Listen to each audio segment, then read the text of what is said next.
My name is Rashmi Sadana, and I'm a professor in the Sociology and Anthropology department here at George Mason.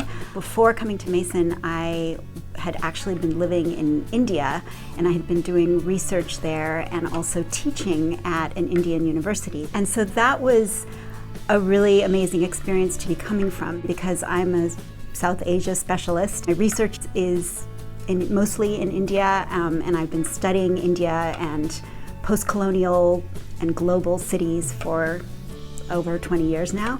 So my first research topic that I pursued when I started my PhD in anthropology was about language politics and literature. So as a kid, my parents had taken me, even though I grew up in LA, my parents took me for many summers to India.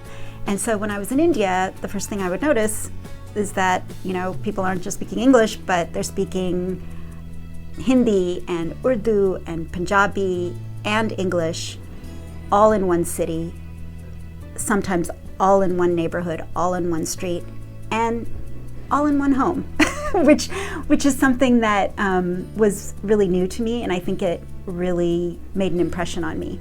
First project really was an ethnography of literature. It was really understanding literature not just as the finished book or as a text that you analyze, but I was interested in the production of it. How do books in different languages emerge in the Indian literary landscape, and what are the politics behind it? Because there are a lot of politics behind it that have to do not only with colonialism, but also with the different regions of India. India has 22 official languages, so that gives you some idea. And so I kind of immersed myself in this world. And my first book was really looking at it was my PhD dissertation, and then I turned it into a book, was really looking at the relationship between English and Hindi in India today. So as I was finishing my first book, this was in the mid-2000s, I rode the Delhi Metro for the first time. And this was a new metro system, high-tech, hyper-modern metro system. And I knew on that first ride, I thought this is going to be a game changer. What happens on the trains, how it's changed people's understanding of time and space in the city, how it's changed their itineraries, how it's changed sometimes their jobs, their relationships within families, friend relationships, love relationships. All of these different facets of life came out through my research over these years. And so that really became the challenge of the next years, was to do an ethnography of the metro. And about, maybe 6 or 7 months into the project, I just thought, okay, I'm either going to start talking to strangers on the train, or this is not going to be an ethnography of the metro. And so I just forced myself to do it, and I started striking up conversations. And then I never stopped, and that actually went on for almost 10 years. For me to tell you what is most exciting about anthropology, I guess I would have to go back to why I chose anthropology.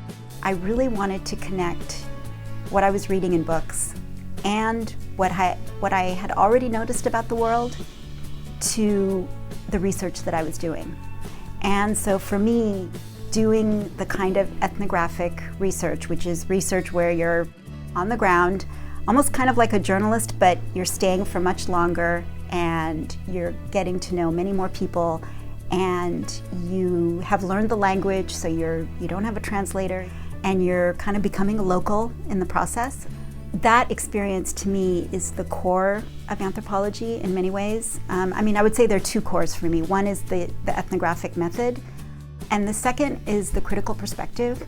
And I think anthropology as a discipline in all of its subfields actually really requires, asks, demands that people question things, that they question societal norms, that they question cultural attributes, that they question power in society. And so for me, anthropology is about understanding the world, but also trying to figure out how to grapple with it. And so in the classroom, students really have a chance to bring their experiences into the classroom. And that is really enriching for their peers, for everybody in the classroom, And it's also really enriching for the professor. I feel that students are often in my classes able to maybe start to see where they fit in the world in a different way. So not just in terms of society and family and the school you went to and now you're in college, but actually in this larger way of the world and their place in it, and hopefully also what they want to do in it and the change that they want to make.